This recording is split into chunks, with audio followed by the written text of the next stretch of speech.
고린도전서 7장 17절에서 24절 말씀입니다. 17절에서 24절 말씀. 사신 줄 알고 제가 읽겠습니다. 오직 주께서 각 사람에게 나눠주신 대로 하나님이 각 사람을 부르신 그대로 행하라. 내가 모든 교회에서 이와 같이 명하노라. 할례자로서 부르심을 받은 자가 있느냐? 무할례자가 되지 말며 무할례자로 부르심을 받은 자가 있느냐? 할례를 받지 말라. 할례를 받는 것도 아무것도 아니요 할례를 받지 아니하는 것도 아무것도 아니로되 오직 하나님의 계명을 지킬 따름이니라. 각 사람은 부르심을 받은 그 부르심 그대로 지내라. 내가 종으로 있을 때에 부르심을 받았느냐? 염려하지 말라. 그러나 내가 자유롭게 될 수 있거든 그것을 이용하라. 주 안에서 부르심을 받은 자는 종이라도 주께 속한 자유인이요 또 그와 같이 자유인으로 있을 때에 부르심을 받은 자는 그리스도의 종이니라. 너희는 값으로 사신 것이니 사람들의 종이 되지 말라. 형제들아 너희는 각각 부르심을 받은 그대로 하나님과 함께 거하라. 아멘. 예수님께서 자신의 공생의 사역을 시작하시면서 제자들을 부르십니다. 그 제자들 하나하나를 자세히 보세요. 규칙이 뭐가 있을까? 패턴이 뭐가 있을까? 여러분 그걸 찾을 수 있습니까? 그들의 생김새, 직업, 성격, 심지어 믿음 정도를 볼 때에서 어떠한 부분을 보더라도 어떤 공통적인 분모를 찾는 것은 거의 불가능합니다. 여러분 직업적으로 마태는 세리입니다. 이 세리가 뭐 하는 사람이에요? 그 당시 이스라엘을 지배했던 로마 계층들에게 돈을 걷어가지고 같은 국민들의, 같은 백성들의 돈을 걷어서 그 윗사람들에게 바치는 거예요. 다른 나라한테 돈을 전달해주는 사람이에요. 얼마나 사실은 직업적으로 굉장히 미움을 받는 직업이었겠습니까? 그런데 시몬, 베드로는 또 어떤 사람이에요? 그 사람 또 젤롯다운이거든요. 우리가 열심다운이라고 하잖아요. 이 사람들은 항상 품 안에 이 당금을 가지고 다녀요. 그래서 이 마태처럼 나라를 팔아먹는 사람들한테 다시 나라를 위한 돈을 받아내는데 그때 자신들을 위해서 쓰지 않는 자기 국민들과 백성들을 위해서 돈을 내지 않는 사람들을 그 자리에서 바로 죽이는 사람들이 바로 젤롯다운들이에요. 마태 무섭지 않았겠어요? 베드로 열심다운이랑 같이 다니고 있는 언제 내가 뒤를 맞을지 모르는 그런 두려움 없었겠습니까? 베드로 성격이 어떤 사람입니까? 굉장히 남자답잖아요. 사실 성격적인 부분도 차이가 굉장히 커요. 요한과 베드로는 정말 극과 극이었거든요. 베드로는 막 여성스럽고 막 뒤로 뒤처지는 것을 보지를 못합니다. 앞서 나가야 되고 먼저 말해야 되고 이런 사람이 얼마나 남성스럽습니까? 예수님 잡으러 왔어도 그 의리 때문에 그죠? 말고의 귀를 칼로 잘라버리잖아요. 아주 공격적인 사람이에요. 근데 요한은 또 어때요? 얼마나 여성적인지 몰라요. 예수님 품에서 기대서 예수님의 심장 소리를 옆에서 듣던 사람. 그래서 예수님의 사랑에 대해서 그렇게 얘기를 할 수 있던 사람 아니겠어요? 그죠? 너무 다른 거예요.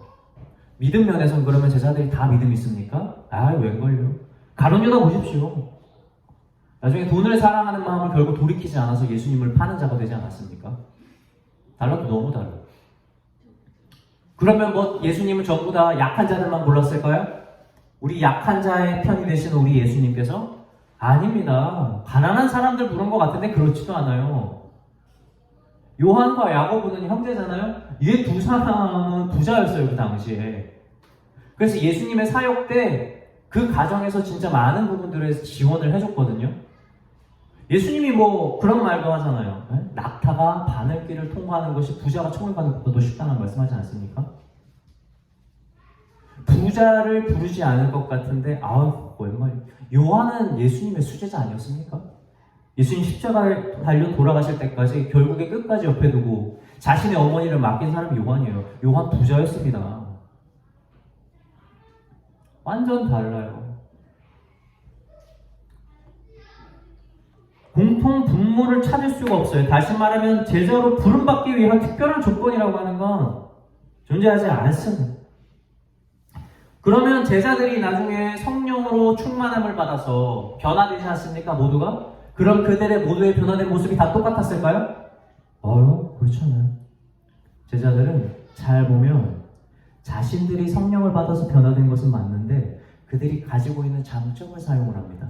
그들이 가지고 있는 특징을 통해서 복음을 전하는 것들을 우리는 볼 수가 있어요. 예수님의 사역을 기록한 성경이 여러분 사복음서라고 우리가 얘기를 해요. 마태복음, 마가복음, 누가복음, 요한복음.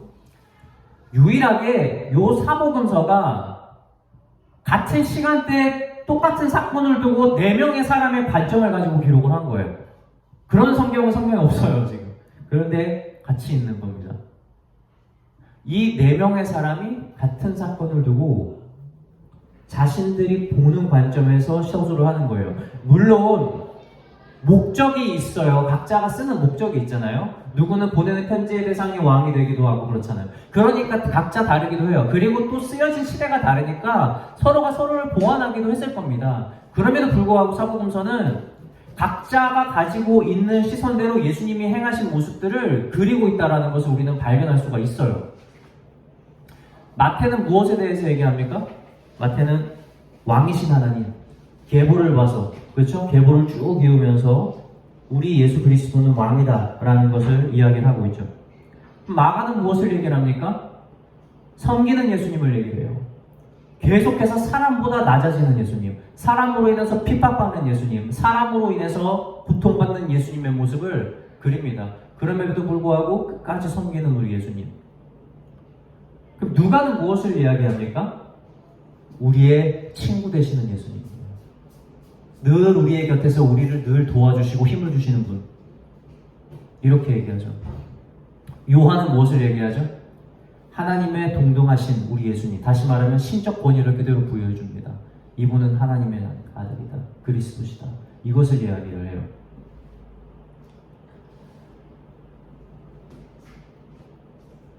사랑하는 성도 여러분, 믿으면 변한다는 말을 우리가 자주 하잖아요. 믿으면 변하는 게 맞습니다. 그런데 그 변화가 물리적인 변화를 이야기하는 게 절대 아니에요. 잘 기억하시기 바랍니다. 예수님 믿는다고 어떤 능력 생길 것 같습니까? 안 생겨요.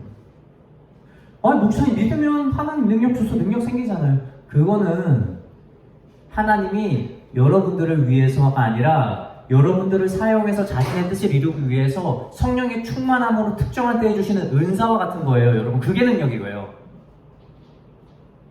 내가 이겨낼 수 없었고 원래 할 수 없는데 하나님이 자신의 뜻을 위해서 우리한테 잠깐 주는 능력입니다. 여러분, 그 능력을 가지고 우리가 그것을 붙들고 우리가 그것을 찬양하면서 하는 게 아니에요. 그건 잠깐 쓰고 없어질 능력이에요. 다시 말하면 우리가 믿는다고 어떤 능력 주시지 않습니다.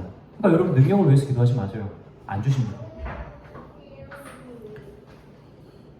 예수님 믿는다고 성공적인 미래가 보장됩니까? 전혀 그렇지 않아요.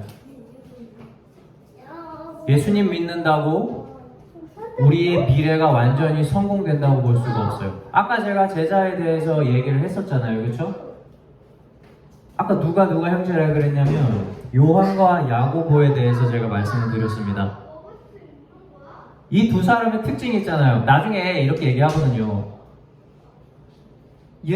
얘를 한 편은 우편에 한 명을 좌편에 알려달라고 얘기를 하는 거예요. 왜 그렇게 할 수 있겠어요? 워낙 수제자고 물질적으로 많은 후원했고 열심히 했으니까 구할 수 있겠죠. 근데 예수님 그러거든요. 네가 내가 주는 잔을 마실 수 있니? 그러니까 뭐라 그래요? 마실 수 있다 그래요. 여러분, 예수님이 주는 잔이 뭐였을까요?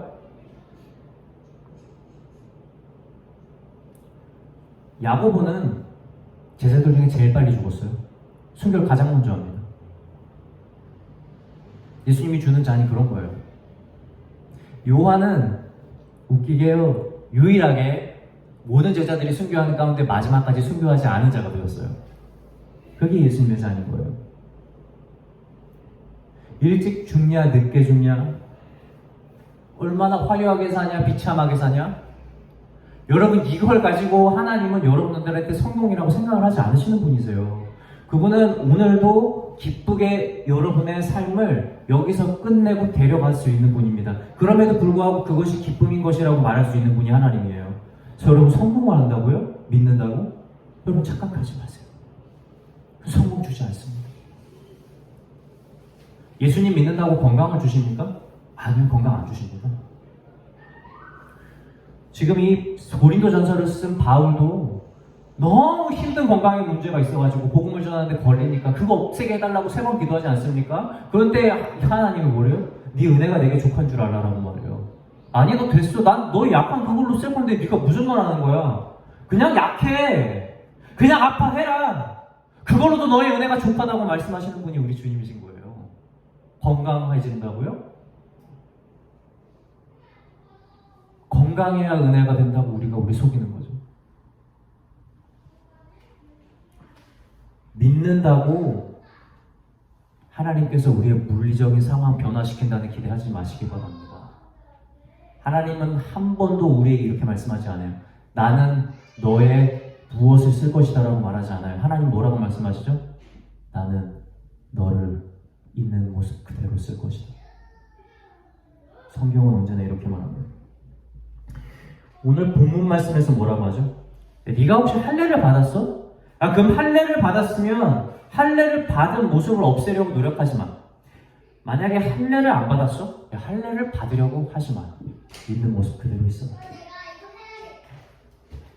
네가 혹시 누군가의 종이 되어서 매여 있어? 염려하지 마. 종의 모습 그대로 있어. 하나님이 너를 자유케 하실 것이다.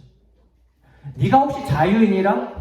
자유인의 모습이라 할지라도 너희가 종이 아니라고 여기지 마라. 너희가 그리스도의 종이 된다.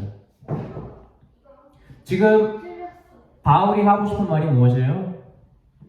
너희가 어떻게 바뀌고 어떠한 모습을 가져야 하나님의 뜻대로 산다라고 여기지 말고 너희는 지금 너희의 있는 모습 그대로 순종을 해라. 너희가 믿으면 모두가 동등한 하나님의 자녀이고 너희가 어떠한 모습을 가졌는지가 중요한 것이 아니라 너희가 어떻게 율법을 지키고 너희가 어떻게 하나님의 종이 되어서 살아가느냐, 이것이 바로 너희가 중요하게 봐야 될 것이다 라는 것을 철저하게 알려주고 있는 것입니다. 처음에 우리가 다들 자녀가 있잖아요. 아이가 태어났을 때 기억합니까? 그때 아이 얼굴 보고 뭐 하는 줄 아세요? 그냥 웃는 것만 봐도 만족해요. 너무 좋은 거예요. 어떻게 웃길까? 어떻게 하면 웃을까? 언제 웃을까? 하면서 계속 쳐다보잖아요. 그러면서 우리 아이가 건강하게만 자라면 소문이 없겠다는 얘기를 합니다. 그런데 시간이 조금씩 지나보세요. 희망사항이 하나씩 생깁니다. 조금 글 좀 빨리 뗐으면 좋겠다라는 생각을 하죠. 조금 더 지나면 우리 애는 좀 핸드폰 좀 안 하고 책 좀 많이 봤으면 좋겠다는 생각이 듭니다. 좀 더 지나보세요. 시험 보기 시작하면요, 우리 애가 좀 상위권에 들어갔으면 좋겠다는 생각 듭니다. 좀 더 지나면 우리 애는 남들 보기에 변변한 직업 좀 가졌으면 좋겠다는 생각 듭니다. 우리는 그런 바람을 가지면서 변명해요. 뭐라고? 우리 자식들을 보면서 그런 바람 가질 때마다 다 네 잘 되라고 하는 거지 그거 된다고 내가 좋냐라고 생각을 하죠. 근데 여러분 그거 여러분 잘 되라고 생각하는 거 솔직히 얘기하면 자녀가 걱정이 되니까 내 안에 있는 걱정을 빨리 떨쳐버리고 싶은 여러분 마음이라고요. 솔직히 여러분 잘 되고 싶은 거라고요. 교육열이 치열한 서울 한복판에는요, 정말 엄마들이 자기 자녀들의 성적을 케어하기 위해서 정말 발이 불이 나게 뛰어다닙니다. 그 서울 한복판에서는요, 맞벌이 하는 부부를 찾기가 정말 힘들다 그래요. 엄마가 계속 자녀를 주닥거리 해야 되니까. 제가 아이들 영어를 가르치고 있는 사람이니까 영어 교육의 입장에서 한 가지를 또 말씀을 드릴게요. 지금 서울의 한복판에서는 초등학교 때 대부분의 아이들이 영어를 뗍니다. 제가 영어를 뗀다는 건 초등학교 때 필요한 수준을 뗀다는 게 아니라 영어의 수능 학습과 원어 독해가 가능한 정도까지, 그래서 외국어로 된 책을 읽고 해독하는 것이 가능한 정도의 수준까지 만들어내는 아이들이 꽤 있어요.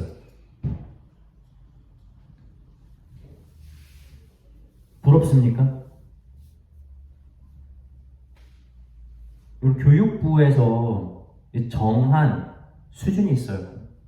초등학교 아이들을 목표로 하는 수준은 어느 정도냐면 일상생활에서 가장 많이 쓰는 회화의 표현 정도를 이해하는 것이 목표입니다. 그래서 초등학교 아이들이 알아야 될 영어 단어, 권장하는 영어 단어의 개수가 800개 이하예요. 이건 무슨 말이냐면 초등학교 아이들은 800개의 영어 단어 정도만 인지를 하면 자기가 살면서 그 당시에 아이들에게 필요한 표현들을 영어로 하는데 전혀 문제가 없다고 정한 것이 교육부에서 정한 단어인 거예요. 약 800개. 그런데 수능까지 가고 원어 독해까지 하고 문제없이 가려면 아이들이 알아야 하는 영어 단어의 숫자가 몇 개냐면 2만 개가 넘어요. 2만 개요. 800개에 25배가 되는 거예요.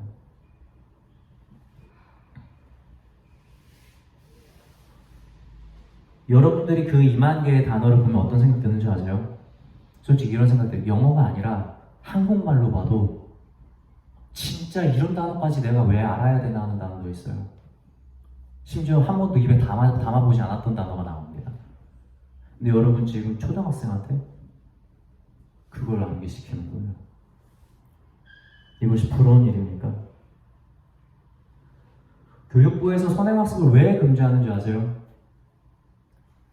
생각해보세요. 아이들이 자기의 필요한 수준이라는 게 있어요. 그러면 거기에 맞는 교육을 맞춰서 가야 되는데 그 아이들이 자신과 전혀 상관이 없는 어른도 모르는 단어를 암기해야 되는 거예요. 그렇게 시키려면 아이에게 얼마나 많은 공부를 시켜야 되겠어요? 그리고 그렇게 많은 공부를 시킨다는 건 아이에게 얼마나 많은 시간을 자기가 공부에 빼앗긴다는 거예요. 그리고 그렇게 부모가 자식의 시간을 자유롭게 하지 못하고 강제로 빼앗으면 여러분 그것이야말로 물리적인 폭력은 아니지만 이게 보이지 않는 심리적 폭력이 되는 거예요, 아이들에게. 그래서 선행학습을 금지하는 겁니다. 정해놓은 게 있습니다. 적절한 교육이 있어요. 그런데 부모의 욕심이, 그 비교하는 마음이 선행학습이라는 폐해를 만들었어요.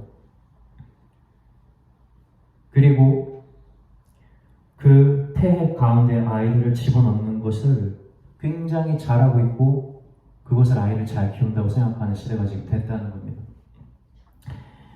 물론 부모가 교육에 관심을 가질 수 있죠. 가져야 합니다. 그리고 아이들이 특별한 부분에 재능을 보이면 그것을 지지해주고 지원하기 위해서 여러분 부모는 끊임없이 노력을 해야 됩니다. 그러나 그것 자체가 아이를 양육하는 데 있어서 궁극적인 목표가 되어서는 절대 안 된다는 것을 여러분 마음속에 잊지 마시기 바랍니다. 우리 마음 가운데 계속 찾아오겠죠. 우리 애가 이렇게 했으면, 우리 애가 이렇게 되었으면, 우리 애가 좀 더 이렇게 했으면. 근데 여러분 그럴 것을 여러분 정상적이라고 여기지 마시고 그럴 때마다 내 욕심이라는 것을 여러분 볼 수 있어야 돼요. 말씀은 그렇게 얘기하고 있거든요. 크리스천의 부모로서 우리가 진짜 자녀에게 해야 될 것이 무엇이겠습니까? 이걸 가르치는 거예요. 아까도 말씀드렸잖아요. 하나님은 너가 무엇을 해서, 너가 무엇을 잘해서, 너가 무엇을 가져서 쓰시는 분이 아니야. 하나님은 너의 있는 모습 그대로 사랑하고 그대로 쓰길 원하시는 분이란다. 이걸 가르쳐야 되는 거예요. 그런데 우리가 자꾸 그 중심을 잃어버리고 아이한테 계속해서 비교하고 강요하고 부족한 부분들을 이해하지 않는 겁니다.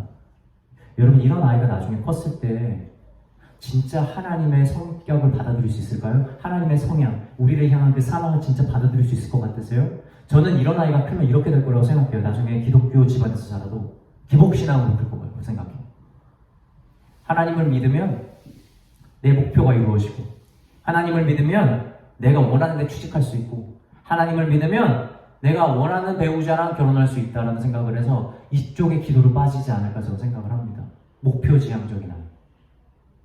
여러분 성경이 언제 그래요? 언제 그게 필요하다고 했는데요, 우리한테? 한 번도 그런 적이 없어요. 근데 우리는 삶 가운데에서 계속해서 마음의 미혹이 당합니다.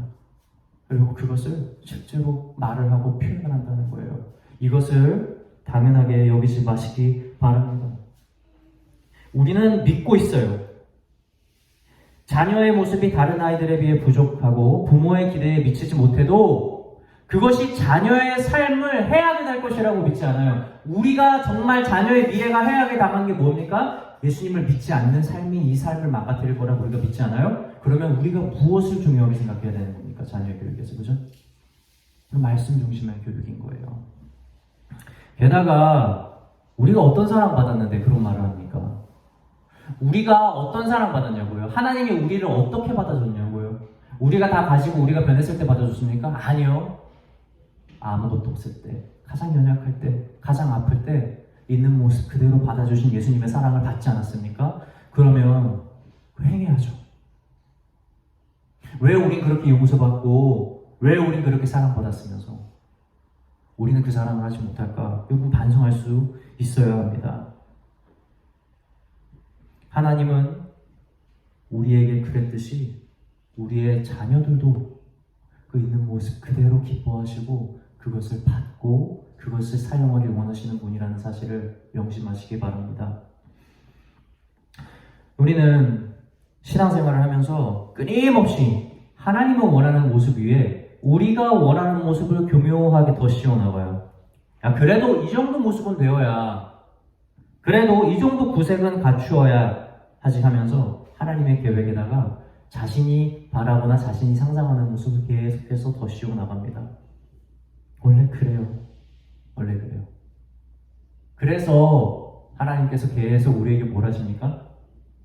완전히 우리를 무너뜨려 버리시려고 계속 우리가 싸우려고 하는 걸 없앱니다. 이게 진짜 하나님이 우리 사랑하시는 증거예요.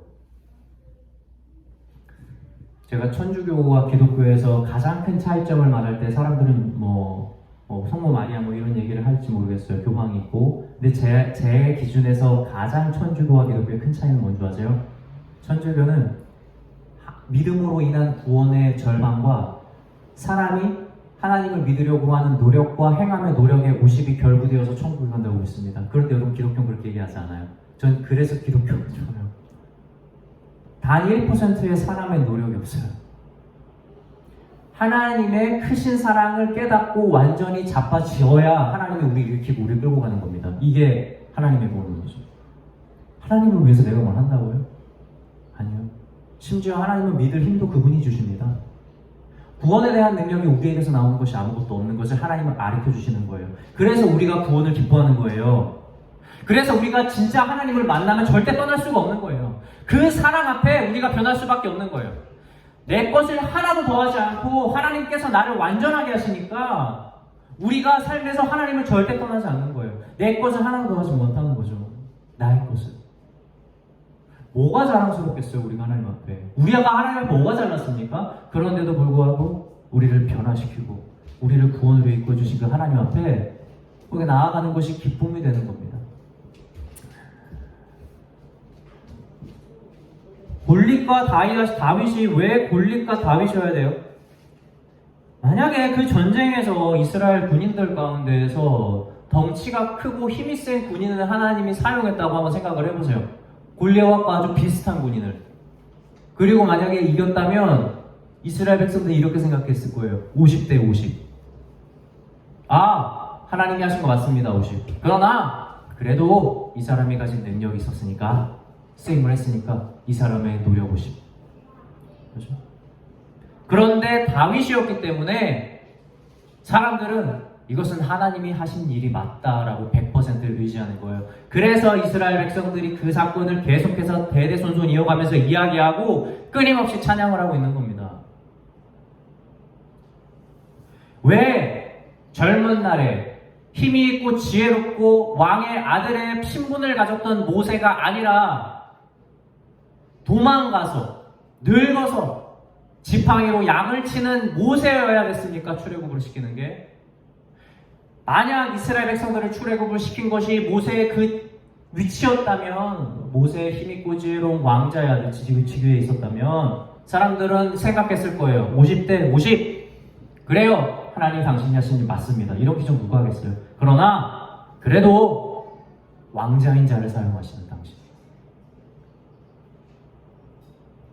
그런데 모든 부분으로부터 도망친 도망자였던 모세, 모든 힘을 잃어버려서 지팡이에 의지했던 그 모세, 하나님의 명령을, 내가 너를 쓰겠다라는 명령에 의심을 하고 여러 번 거절했던 그 모세여야 이스라엘 백성들이 출애굽하고 나서 모세를 보고 하나님께서 하셨다라는 것을 아는 거예요. 그래서 그것이 이스라엘 백성들 가운데 역사가 되고 그것이 그들 가운데 끊이지 않는 찬양이 될 수 있었다는 겁니다.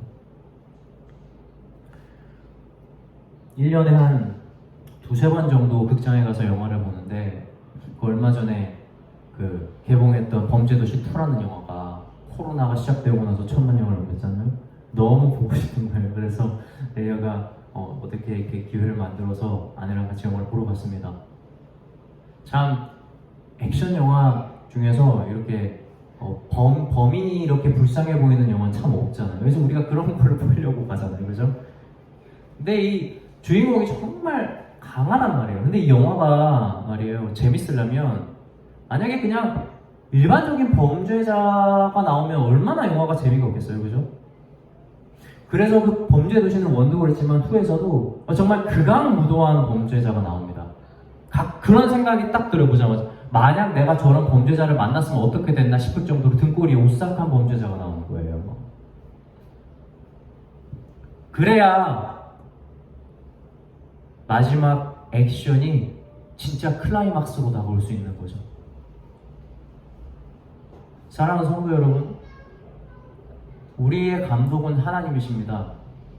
우리의 삶에서 우리를 주인공으로 인도하시면서 자신이 만든 승리의 역사대로 그 내용을 써가시는 분이 우리 하나님이세요. 우리의 삶이 그 위에 있다는 겁니다. 우리의 삶이 믿음의 클라이막스로 만드시려는 하나님의 계획이 있다면 여러분, 우리는 반드시 그가 무도한 빌런이 필요할 수밖에 없는 거예요. 우리의 모습이 범죄도시에 나오는 마동석처럼 우락부락하냐? 여러분, 이건 중요하지 않아요. 이런 액션물이 아닐 수도 있어요. 정말 아무것도 가지지 못하고 아무런 힘도 없고 신체의 기능을 사용하는데 문제가 있다 할지라도 여러분, 절대 그 극악무도한 빌런은 주인공을 이길 수 없습니다. 왜냐하면 감독이 그렇게 하기로 만들었거든요. 하나님이 그렇게 쓰기로 결정했거든요. 하나님이 자신의 방법대로 그 있는 모습을 아주 크게 사용을 해서 자신의 역사대로 승리를 인도할 것이라고 정해놨거든요. 그런데 왜 도망갑니까? 그런데 왜 부족하다고 여깁니까? 마치 감독이 하나님이 아닌 것처럼.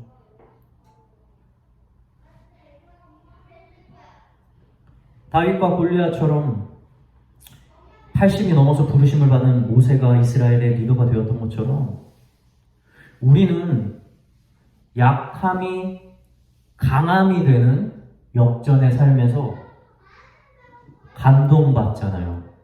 그리고 하나님 찬양하잖아요. 그래서 성경 좋아하지 않습니까? 없는 것을 만드시고 약한 자를 강하게 하시는 우리 주님. 그런데 왜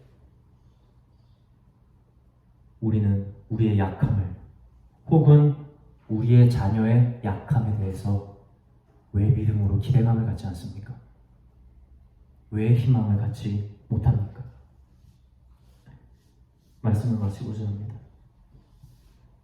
우리의 감독은 하나님이십니다. 그리고 하나님은 우리가 가지고 있는 무엇을 쓴다고 말씀 안 하세요. 걱정 마. 내가 아무것도 아니어 보이는, 별것 아니어 보이는 너의 있는 모습 그대로 난 사용할 테니까 너는 가만히 서서 내가 이루는 큰 구원을 봐라 라고 말씀하고 계십니다. 혹시 지금 우리를 떨게 만들고 염려하게 만드는 상황들과 생각이 있다면 우리 예수 그리스도의 이름으로 선포합시다. 내 삶의 주인 되시는 하나님께서 나의 있는 모습 그대로 사용하시길 원하시니 내 마음과 생각을 지배하는 악한 생각들아 예수 그리스도의 이름으로 명하노니 모두 떠나갈지어다. 아멘. 기도하겠습니다.